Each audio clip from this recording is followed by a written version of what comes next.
Imagine this. It is 1943. The world is on fire. Bombs are falling. Cities are turning to ash. And somewhere in Britain, 300 men are walking into a hole in the ground. They are not running. They are not hiding. They are following orders. The door closes behind them. A lock turns. And just like that, they are gone. No announcement, no farewell, no crowds.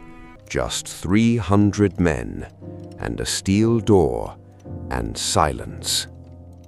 Now here is the part that will stay with you. That door never opened again. Not when the war ended, not when Hitler fell, not when the bombs stopped and the world started breathing again. Not ever. The men who went in simply disappeared. No records, no graves, no pension payments, no death certificates. Just nothing.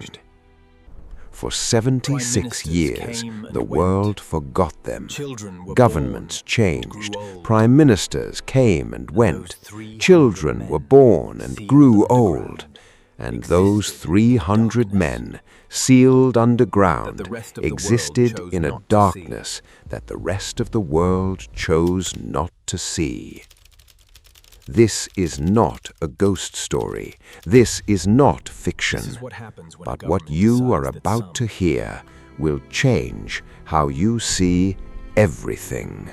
The year is 2019. The year is 2019. London. A woman named Margaret Holloway sits alone in a government records room. She is 58 years old.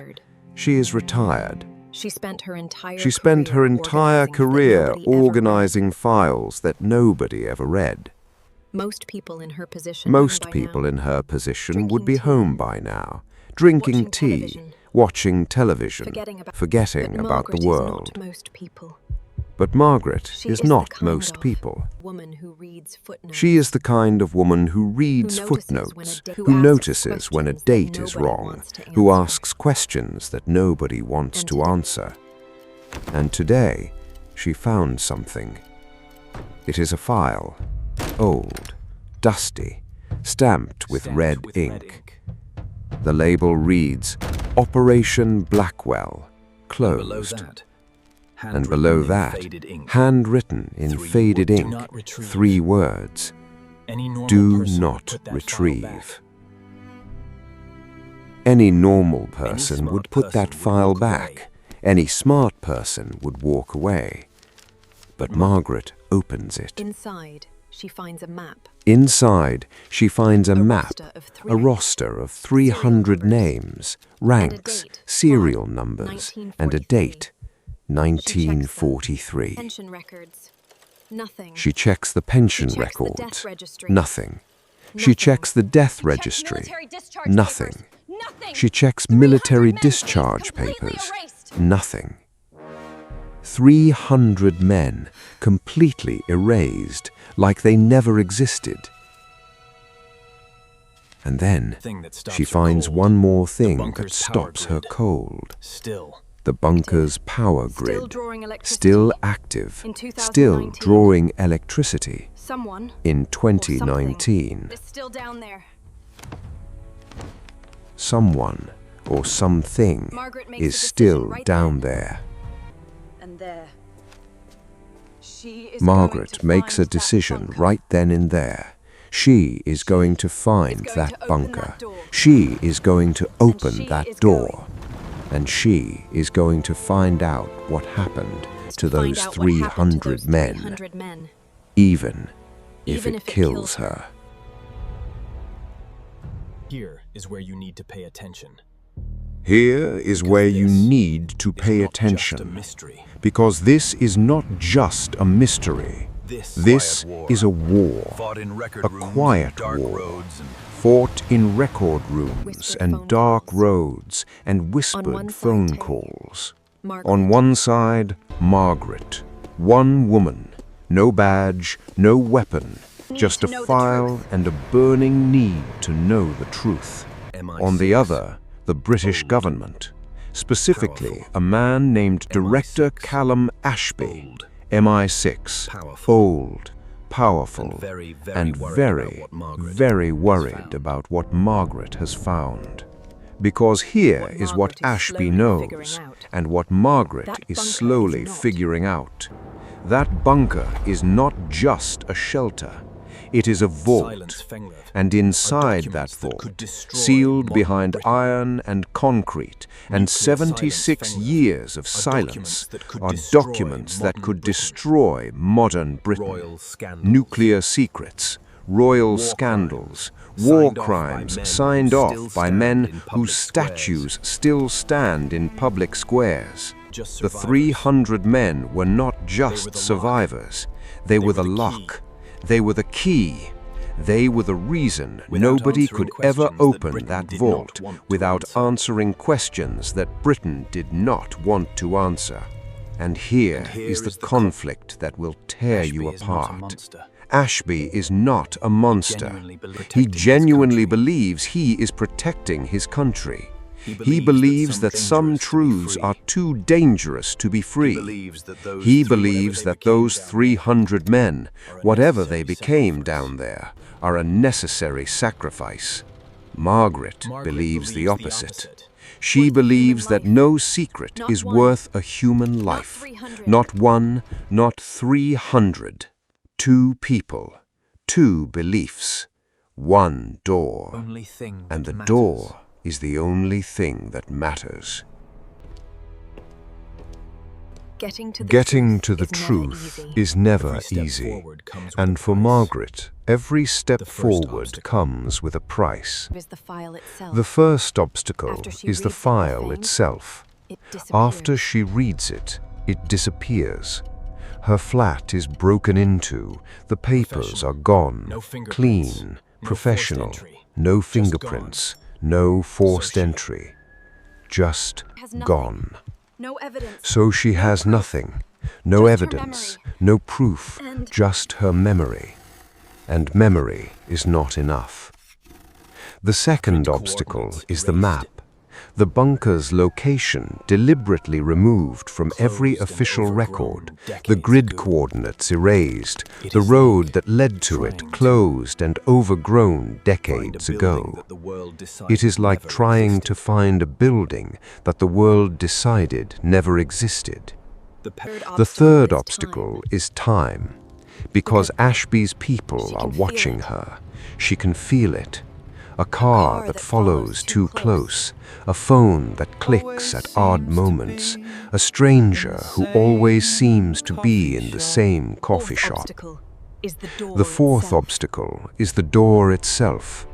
When Margaret finally finds the bunker, and she does find it, the mechanism is 76 years old, rusted, half buried under Scottish hillside rock and decades of earth. But the biggest obstacle is not any of these things.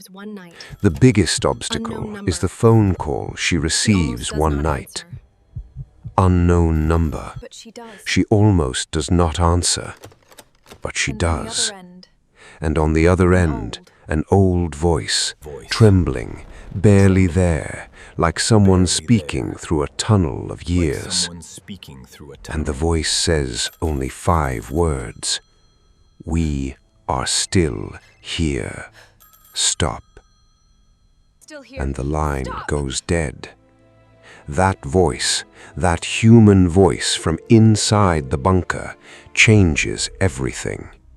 Because now Margaret is not just fighting a government, she is fighting the possibility that the people she is trying to save do not want to be saved. Now, you need to understand how this happened, how 300 men ended up sealed in a bunker and simply forgotten. Go back to 1943. Britain is terrified, not just scared, terrified. Nazi Germany is pushing hard. London has been bombed, the south coast is vulnerable, and the British government is asking a question that no government ever wants to ask. What if we lose? What if Germany takes Britain? What if the surface is gone? What if everything burns? The answer they come up with is called the Continuity Protocol. The idea is simple. Build a bunker deep enough that no bomb can reach it. Make it self-sufficient. Fill it with the right people, not just soldiers, but engineers, doctors, farmers, teachers, code breakers, a complete society in miniature, and seal it. If Britain falls, civilization continues underground. The knowledge survives, the secrets survive, and when the surface is safe again, the men come out. There is a signal system, one specific radio code, sent by one specific general, General James Whitmore, when the surface is declared safe. The men go in, the door seals, and they wait for the signal. Here is the tragedy. In 1944, General Whitmore is killed in France, a stray shell, wrong place, wrong moment, and when he dies, the code dies with him. Nobody tells the men in the bunker. Nobody sends a new signal. Nobody makes a new plan. Because by 1945, the war is over. Britain has won. The bunker is supposed to be opened. Papers are supposed to be filed. The men are supposed to walk out. But in all the chaos of victory, someone makes a decision. A quiet decision. A decision that one man makes and puts in one drawer and never speaks of again. The vault inside the bunker contains documents too sensitive to expose, and if the bunker opens, those documents come with it. So the door stays shut.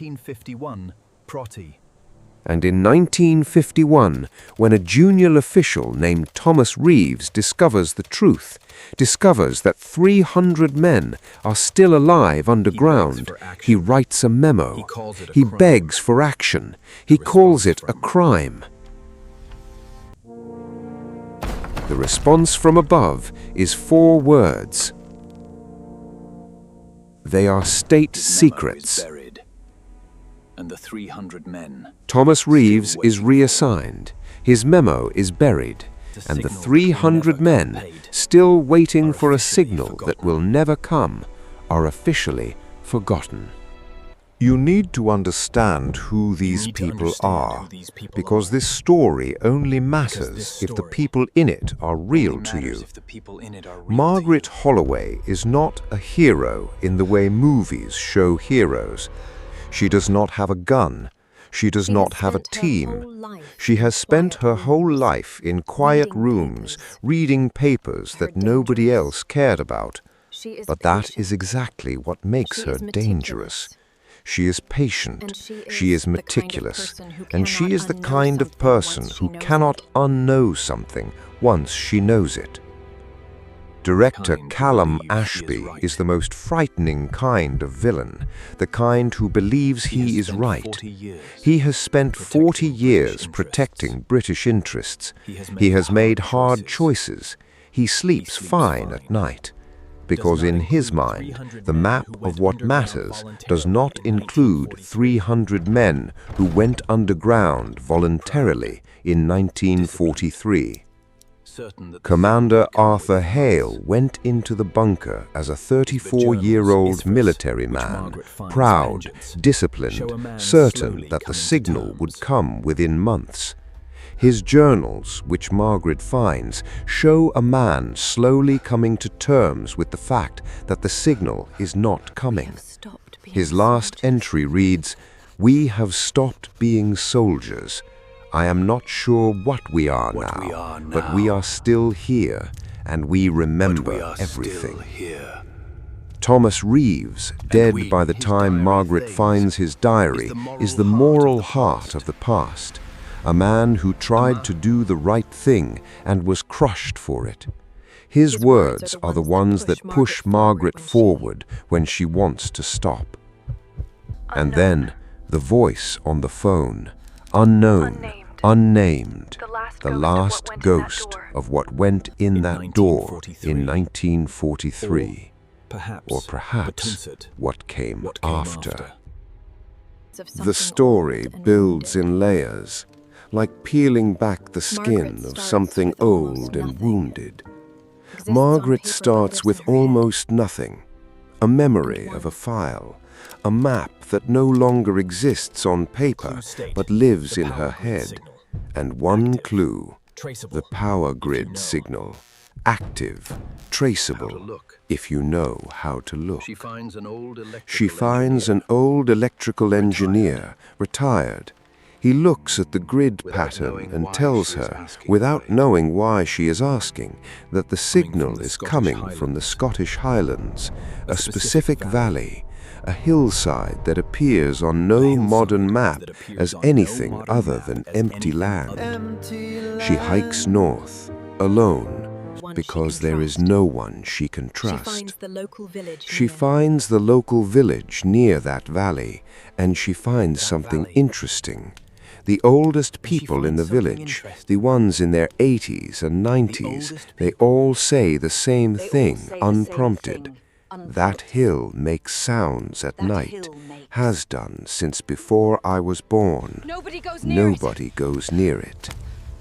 She hikes to the hillside, and there, hidden under 76 years of overgrowth, covered with moss and rock and time, she finds the door. Steel, thick, old, but real. And next to the door, scratched into the rock face with something sharp, a series of marks. Tally marks, hundreds of them, grouped in sets of 5, counting days or years or something else entirely. Margaret counts them. Her hands are shaking. There are too many to count. Whatever is inside, it has been keeping track. Something is alive in there. Something that counts. Something that waits. And then, the mechanism, old but functional, because someone from inside has been maintaining it from the other side. The door is not just a door. It is a conversation. Here is what makes this story unbearable. You know something that Margaret does not fully understand yet, and it will wreck you. Those 300 men went in to save Britain, to protect it, to be the seed of civilization if everything above them burned. They went in as patriots, as volunteers, as men who believed in something bigger than themselves. And Britain, the country they gave everything to protect, used them as a storage unit. Not heroes, not soldiers, not even people. Just inconvenient living beings guarding an inconvenient vault. The dramatic irony cuts even deeper, because Margaret thinks she is going to rescue them. She thinks she is riding to the rescue. She thinks opening that door is an act of justice. But you, listening to this, you are starting to wonder. What does 76 years underground do to a person? What does it do to a community?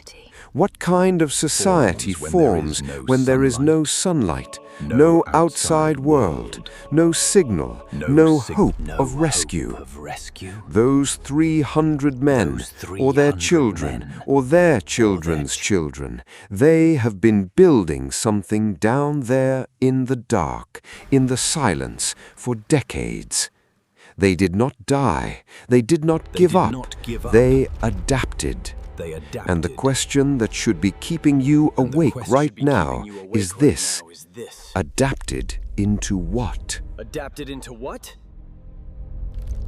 Every great mystery leaves clues, and this one leaves them everywhere, if you know how to look.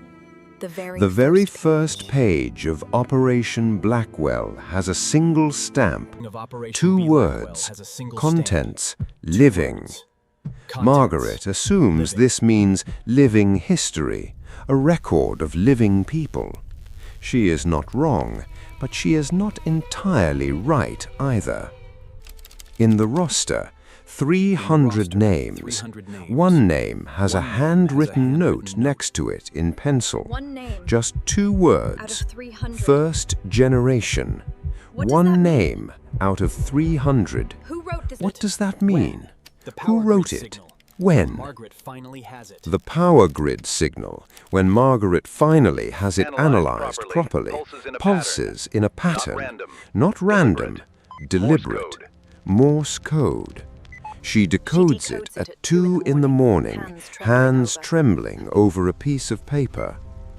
The message repeats over and over the same 2 letters, W-A-I-T. Wait. And in Commander Hale's journal, the last entry, written in a hand that has grown shaky with age, If you are reading this, understand, we did not become less, we became different.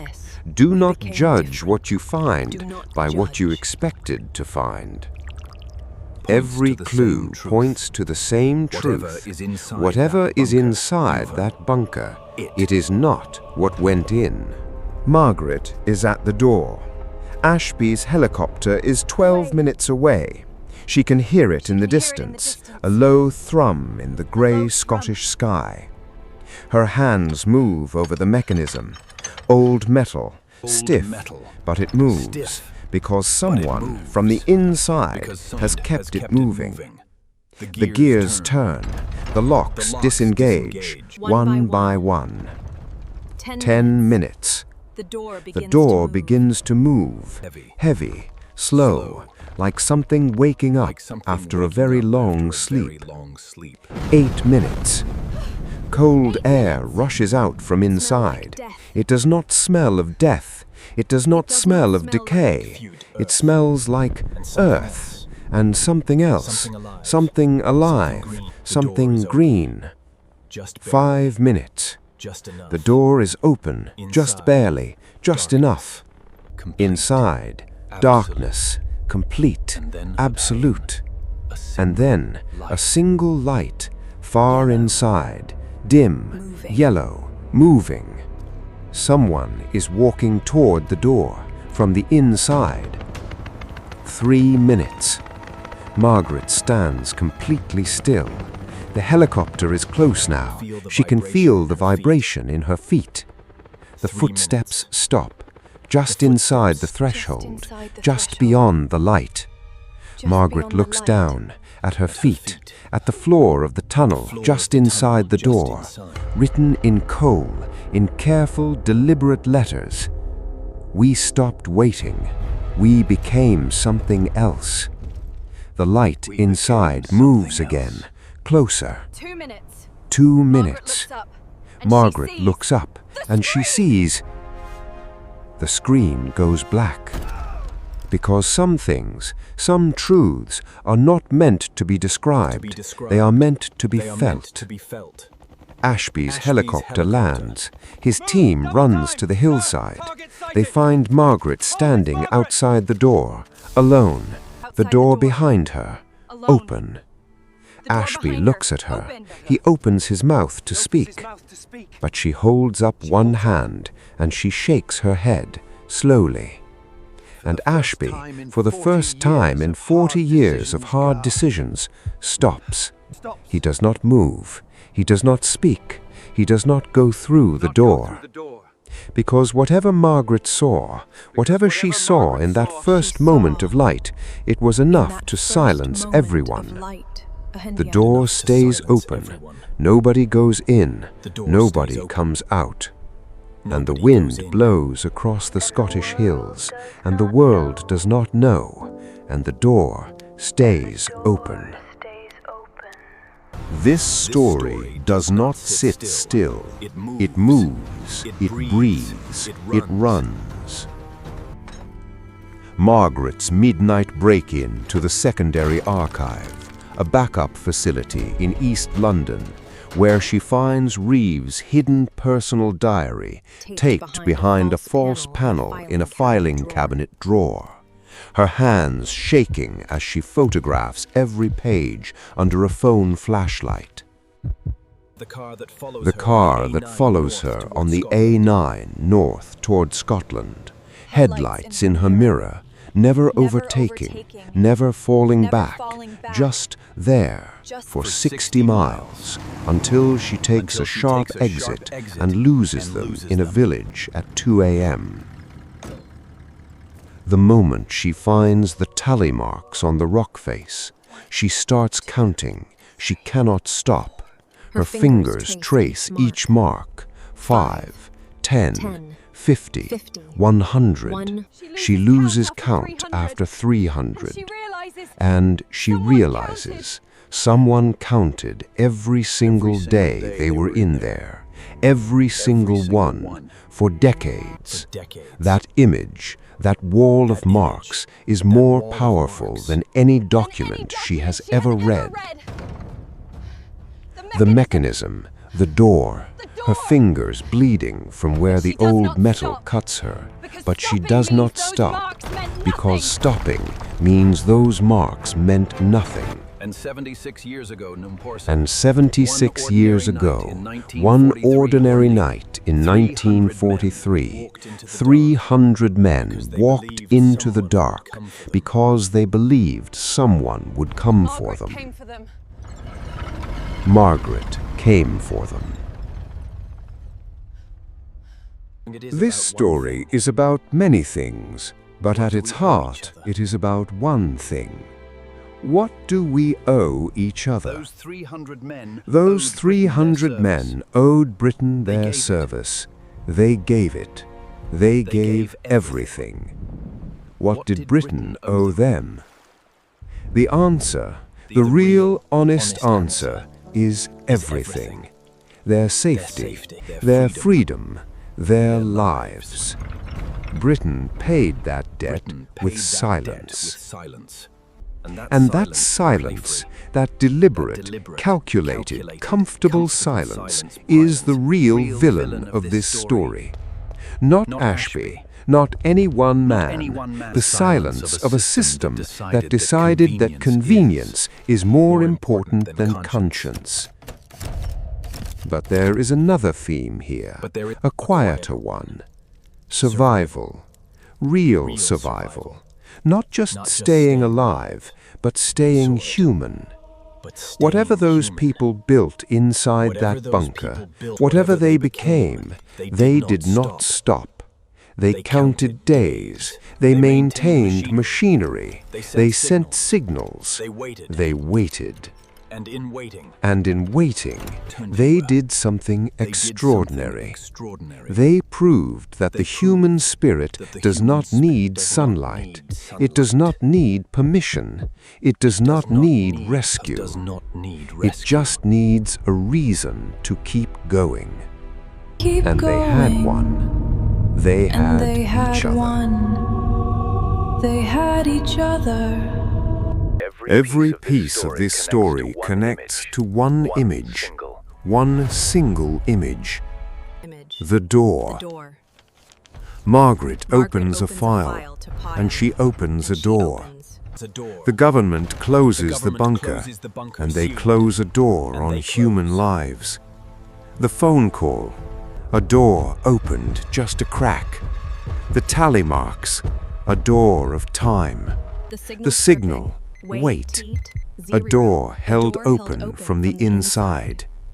And the final scene, the steel door on the hillside, is every door in this story made physical and real. The door is not just a door. It is the question this story asks from beginning to end. What do you do when someone closes a door on you and throws away the key? Do you stop? Do you give up? Do you fade? Or do you, in the dark, in the silence, in the years upon years of waiting, do you build something that was never there before? Those 300 men chose to build. And whatever they built, it was enough to leave one woman standing outside a door on a grey Scottish morning, speechless, changed, unable to explain what she saw. The door is the story. The story is the door. Before Margaret went to Scotland, she did one thing. She wrote a note. Short, simple. She gave it to a journalist friend named Daniel, with instructions not to open it unless she did not come back within 72 hours. The note said, "The file was real. The door is real. The bunker is in the valley below Ben More in the Scottish Highlands. Find it. Tell the truth, whatever truth that turns out to be." Margaret came back, so Daniel never opened the note. But Margaret told him everything anyway. Not for a story, not for a headline, just so someone else knew, just so the truth had at least two people holding it. What happened after that morning on the hillside, nobody fully knows. Ashby filed no report. His team returned to London. No arrests were made. No press release was issued. The bunker does not appear in any new government filing. But something changed. The power grid signal. The power grid signal, the one that pulsed wait for 76 years, changed its pattern 3 days after Margaret opened the door. It still pulses. It still sends a message. But the message is different now. Daniel decoded it. He called Margaret at midnight. His voice was quiet. The signal now says just 2 letters, over and over. F-R-E-E. Free. Nobody knows what that means. Not really. The door on the Scottish hillside is still open. Has been open since that morning. Nobody has gone through it. Nobody has come out.